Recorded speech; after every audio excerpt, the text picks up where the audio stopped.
জন্য দাঁতের যত্ন নেওয়া অত্যন্ত জরুরি, কিন্তু অনেক সময় আমরা সঠিকভাবে দাঁতের যত্ন নিতে পারি না।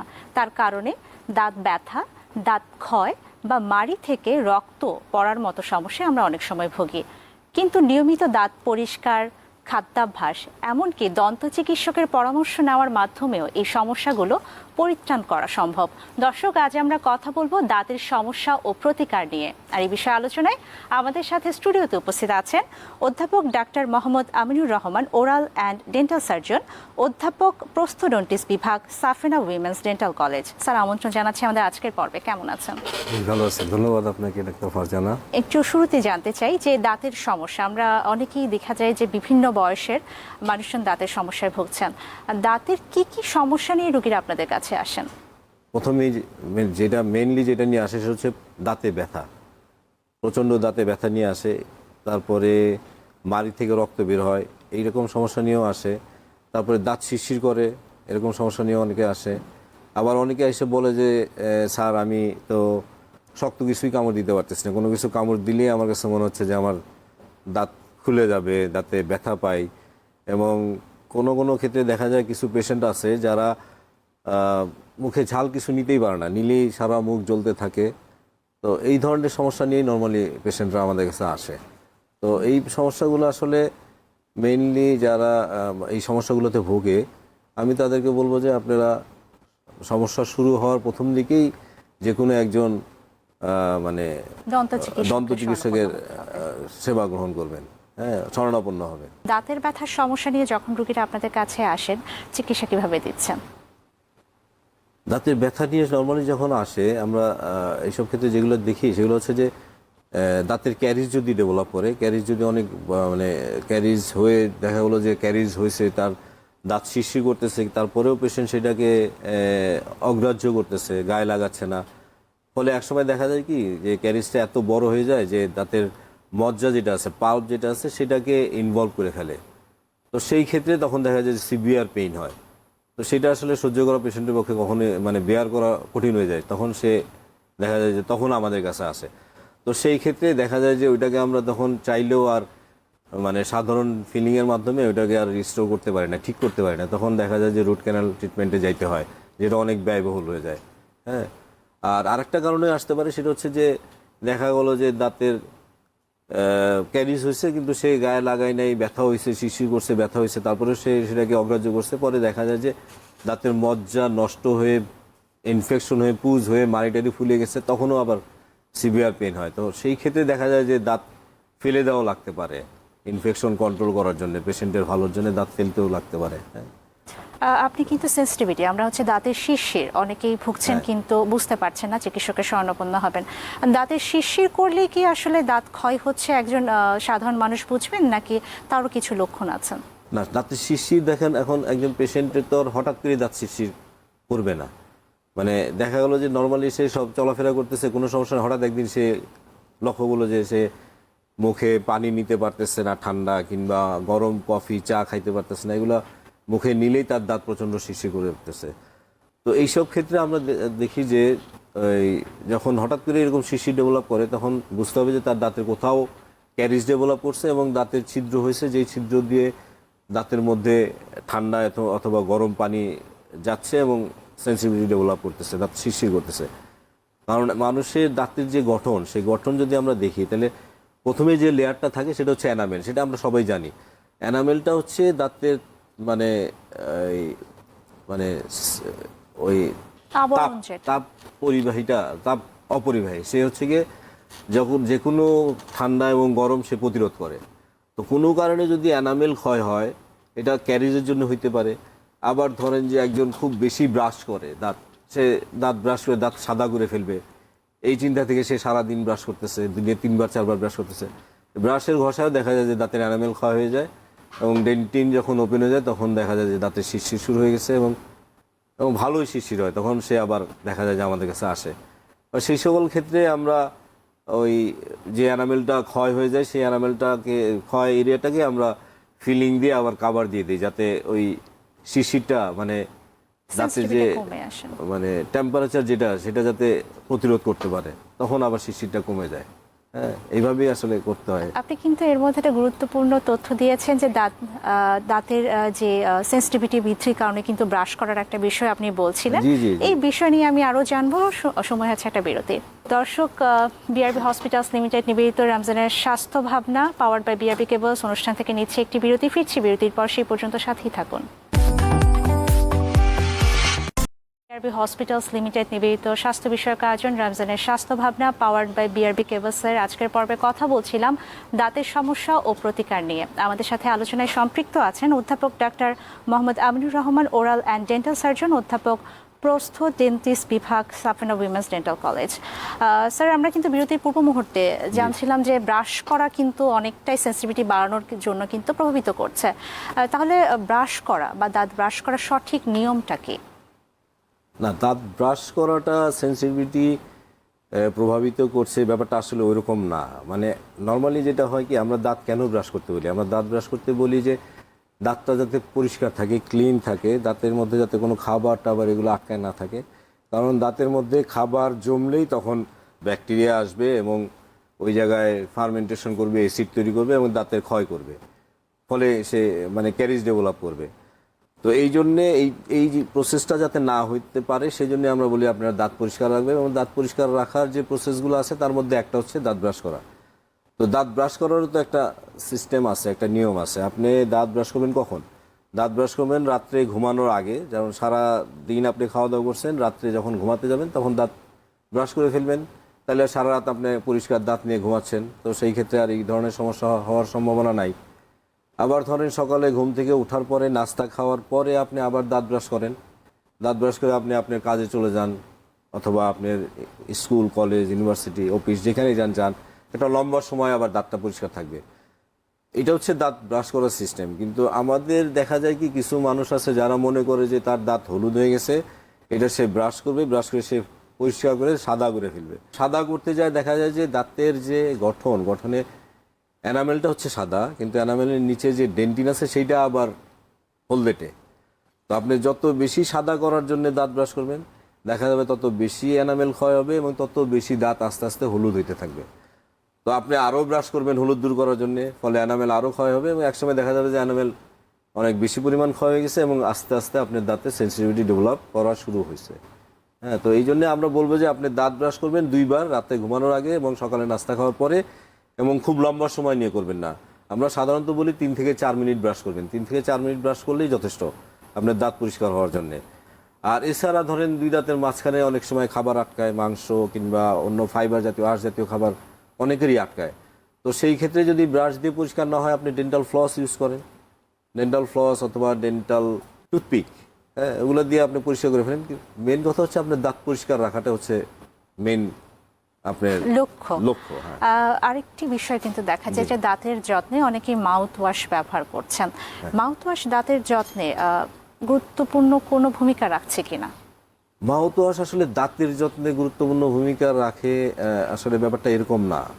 মাউথ ওয়াশটা কি? মাউথ ওয়াশটা হচ্ছে একটা কেমিক্যাল, যে হচ্ছে আপনার মুখের মধ্যে যে বিভিন্ন অর্গানিজম আছে সেগুলোকে সে, ধরেন ব্যাকটেরিয়া, ভাইরাস, সেগুলোকে সে দমায় রাখে। তো এটা বেসিক্যালি দরকার হচ্ছে দাঁতের মাড়ির জন্য, মাড়ির সুস্থতার জন্য। কিন্তু আপনি যদি রেগুলার মাউথ ওয়াশ ইউজ করেন, এটা হচ্ছে একটা কেমিক্যাল, এর কাজ হচ্ছে গিয়ে ব্যাকটেরিয়া ধ্বংস করা। তো আপনার মুখের মধ্যে কিন্তু অনেক উপকারী ব্যাকটেরিয়া আছে, যেগুলোকে আমরা নর্মাল ফ্লোরা বলি, যেগুলো আসলে আপনার মুখের মধ্যে যেগুলো হলো গিয়ে আপনার ক্ষতিকারক ব্যাকটেরিয়াগুলোকে দমন করে রাখে। তো আপনি যদি রেগুলার মাউথ ওয়াশ ইউজ করেন, সেক্ষেত্রে দেখা যাবে যে ওই উপকারী ব্যাকটেরিয়াগুলো ধ্বংস হয়ে যাবে। ফলে আপনার যে ক্ষতিকারক ব্যাকটেরিয়াগুলো আছে সেগুলো তখন শক্তিশালী হয়ে যায়। তো তখন দেখা যায় মুখের মধ্যে বিভিন্ন ধরনের আলসার, ইনফেকশন, এই টাইপের আস্তে আস্তে ডেভেলপ করতে শুরু করে। তো এই জন্যে আমি বলবো যে আপনি মনে চাইলেও আপনি মাউথ ওয়াশ ইউজ করতে থাকলেন, এটা করা যাবে না। হ্যাঁ, আপনি মাউথ ওয়াশ ইউজ করতে গেলেও একজন বিডিএস ডক্টরের পরামর্শ অনুযায়ী আপনি করতে হবে। হ্যাঁ, মাউথ ওয়াশ আসলে আমরা নর্মালি দিই যখন মুখের মধ্যে কোনো সার্জিক্যাল কাজ টাজ হয়, তো সেই সব ক্ষেত্রে যাতে ইনফেকশন ডেভেলপ না করে, তো সেই সময় আমরা কিছু সময়ের জন্য মাউথ ওয়াশ ইউজ করতে বলি। কিন্তু রেগুলারলি আসলে মাউথ ওয়াশ ইউজ করা ঠিক না, এটা ইউজ করা যাবে না। মাউথ ওয়াশ ব্যবহার করার আগেও দন্ত চিকিৎসকের শরণাপন্ন হতে হবে। হ্যাঁ, আপনি যদি মাউথ ওয়াশ ইউজ করতে, মানে মাউথ ওয়াশ আপনি কেন ইউজ করবেন? কেউ বললো না আপনি শুধু ইউজ করবেন, তা তো না। আপনি কোনো চিকিৎসকের কাছে যাবেন, সে আপনার মুখে পরীক্ষা করবে, চিকিৎসা করবে, তারপরে যদি প্রয়োজন বোধ করে সে আপনাকে মাউথওয়াশ দিবে। আপনি সেই সময় মাউথওয়াশটা ইউজ করতে পারেন। আপনি মনে চাইলেই মাউথওয়াশ ইউজ করে ফেলবেন যে নেই কুলি করি আমার মুখ ভালো থাকবে, ব্যাপারটা আসলে এরকম না। অসংখ্য ধন্যবাদ। আরেকটি সমস্যার কথা কিন্তু প্রায়শই পরিলক্ষিত হয়, সেটা হচ্ছে দাঁত থেকে রক্তপাত বা রক্তক্ষরণ হচ্ছে। এই দাঁত থেকে যখনই রক্তপাত হচ্ছে কি করবেন একজন সাধারণ মানুষ? একজন সাধারণ মানুষ দাঁত থেকে রক্তপাত হচ্ছে এটা আসলে কখন বুঝতে পারে? নর্মালি সে ব্রাশ করার সময় দেখে যে তার মানে মুখ থেকে ব্লিডিং হচ্ছে, অথবা শক্ত কিছু ধরেন পেয়ারা অথবা আপেল এই জাতীয় কোনো কিছুতে যখন সে বাইট দেয় তখন দেখা যায় যে ওইটার মধ্যে ব্লাড দেখা যাচ্ছে।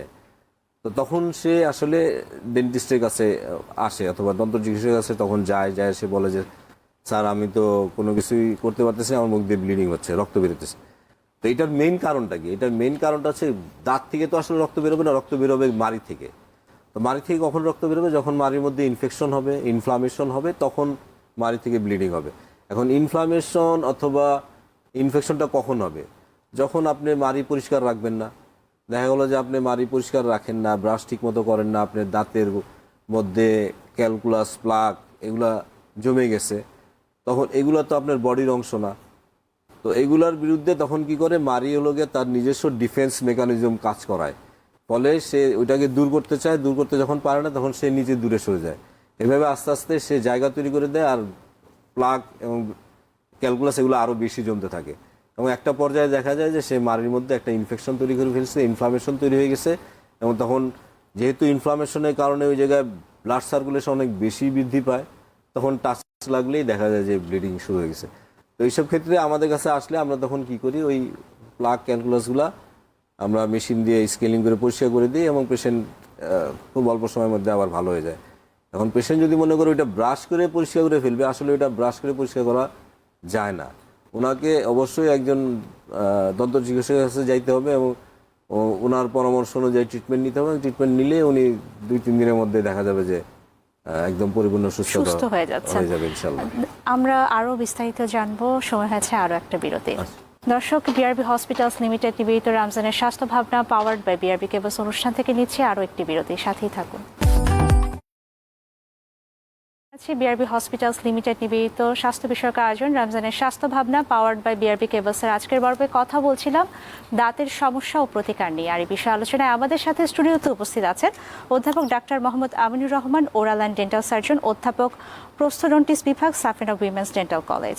স্যার, বিরতির পূর্ব মুহূর্তে কিন্তু দাঁতের রক্তপাত হলে কি করবে বা দাঁতের ব্যথায় কি সমস্যায় রোগীরা কি করবেন সে বিষয়ে কিন্তু আপনি খুব গুরুত্বপূর্ণ কিছু তথ্য এবং পরামর্শ দিয়েছেন।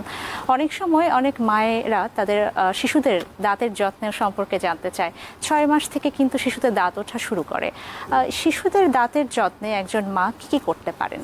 শিশুদের ক্ষেত্রে আমি যেটা বলবো সেটা হচ্ছে শিশুদের আসলে দাঁত ওঠা শুরু করে, যে আপনি যেটা বললেন যে 6 মাস থেকে তার দাঁত উঠতে শুরু করে, এবং তার সম্পূর্ণ দাঁত উঠতে সময় লাগে 2.5 বছর। 2.5 বছর বয়সে তার মুখে সম্পূর্ণ দুধ দাঁত যেগুলো বলি আমরা, সেগুলো সম্পূর্ণ উঠে যায়। তো 6 মাস বয়সে যখন তার সামনের দাঁতগুলো ওঠে, তখন একটা বাচ্চাকে আসলে দাঁত ব্রাশ করানো খুব কঠিন, ওটা আসলে খুব একটা ফলদায়ক হয় না। তো সেই ক্ষেত্রে আমরা যেটা বলি, শিশু মাদেরকে আমরা বলি যে সে যাতে একটা সুতি কটনের একটা কাপড় দিয়ে তার বাচ্চার দাঁতগুলোকে পরিষ্কার করা দেয়। হ্যাঁ, আঙুলে পেঁচিয়ে দাঁতগুলোকে পরিষ্কার করা দিবে প্রতিবার।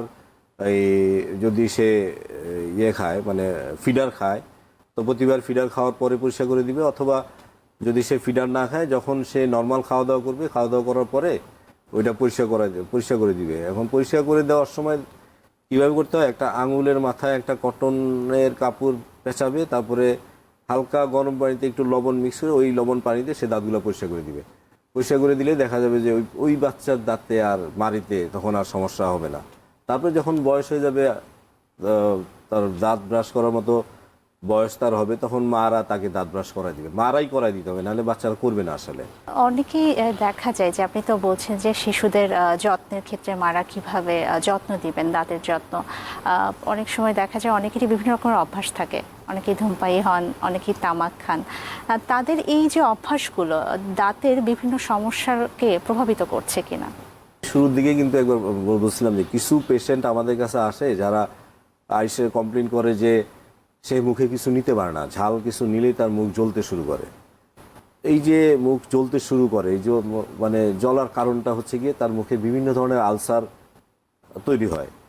তো এই আলসারগুলো তৈরি করার মেইন যে কারণ বাংলাদেশে, সেটা হচ্ছে গিয়ে এই তামাক জাতীয় দ্রব্য। তামাক জাতীয় দ্রব্য দুই রকমের হইতে পারে। একটা হচ্ছে যারা পান খায়, পানের মধ্যে জর্দা একবারে সরাসরি তামাক খাচ্ছে, মানে তামাক নিয়ে সে চাবাইতে থাকে মুখের মধ্যে নিয়ে। আর আরেকটা শ্রেণী আছে যারা গুল ব্যবহার করে, গুল নিয়ে একটা নির্দিষ্ট জায়গায় দিয়ে রেখে দেয়। তো এইসব জায়গাগুলোতে হয় কি, তামাক এবং গুলের যে মানে পার্শ্ব প্রতিক্রিয়া, সেই পার্শ্ব প্রতিক্রিয়ায় দেখা যায় যে আস্তে আস্তে ওই জায়গায় আলসার ডেভেলপ করে, এবং আলসারগুলো খুব ভয়ঙ্কর আলসার হয়। এগুলা নর্মালি প্রি ক্যান্সারাস টাইপের আলসার হয়, এবং তারপরেও যদি পেশেন্ট ওগুলোকে ইগনোর করে তখন দেখা যায় যে আস্তে আস্তে ক্যান্সারের দিকে টার্ন নেয়। তো আমরা আমাদের সব পেশেন্টকেই বলি যে আপনি অবশ্যই তামাক জাতীয় দ্রব্য মানে পরিহার করবেন। এবং যারা পান খায়, বাংলাদেশে তো বয়স্করা মানে প্রচুর অনেক পান মানুষ, খাচ্ছে। প্রচুর মানুষ পান খায় এবং তারা জর্দা দিয়ে খায়। এটা হলো আরো আশ্চর্য বিষয় যে মানে সবাই অনেক বেশি পরিমাণ জর্দা দিয়ে খায়। তো আমরা তাদেরকে বলি যে আপনারা এগুলো অবশ্যই পরিহার করবেন, কারণ যে কোনো সময় একটা দুর্ঘটনা ঘটলে সেই দুর্ঘটনা থেকে বের হয়ে আসাটা আসলে খুব কঠিন। মানে ধরেন একটা ক্যান্সার ডেভেলপ হয়ে গেল, তখন ওই জায়গাটার থেকে বের হয়ে আসা আসলে খুব কঠিন। আর আমাদের দেশের মানুষের ক্যান্সার হওয়ার পরে হয় কি, সেটাকেও সে ইগনোর করে। তারপরে দেখা যায় যে ক্যান্সার যখন এক জায়গা থেকে আরেক জায়গায় চলে গেছে, ছড়াই গেছে, তখন সে আসে। তখন দেখা যায় যে তার আসলে ট্রিটমেন্ট খুব বেশি একটা ফলপ্রসূ হয় না। তো আমরা সবসময় বলি আমাদের পেশেন্টদের এবং যারা দেখতেছে দর্শকদেরও আমি বলতেছি যে আপনারা অবশ্যই তামাক জাতীয় পণ্য পরিহার করবেন। যদি পান খাইতে হয় আপনি পান খাইতে পারেন, অবশ্যই তামাক ছাড়া এবং সুপারি ছাড়া। সুপারিও কিন্তু একটা মানে ক্ষতিকর। হ্যাঁ, একটা ক্ষতিকর প্রভাব আছে সুপারিরও একটা।